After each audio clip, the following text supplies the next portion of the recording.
ಯಾಕೆ ಇವರು ಇಷ್ಟೊಂದು ಟೆನ್ಷನ್ ಇದ್ದಾರೆ? ವಿಷಯ ಗೊತ್ತಿಲ್ವಾ ನಿನ್ಗೆ? ಇವತ್ತು ಕೈದಿಗಳ ಜನರಲ್ ಶಿಫ್ಟಿಂಗು. ಊರೂರಿಂದ ಡಿಸೈನ್ ಕೈದಿಗಳು ಬರ್ತಿದ್ದಾರೆ.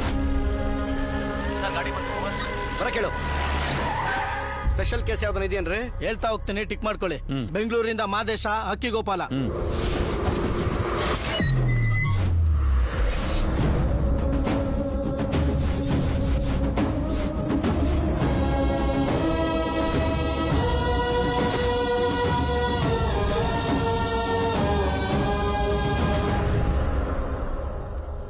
ಮೈಸೂರಿಂದ ನಟರಾಜ್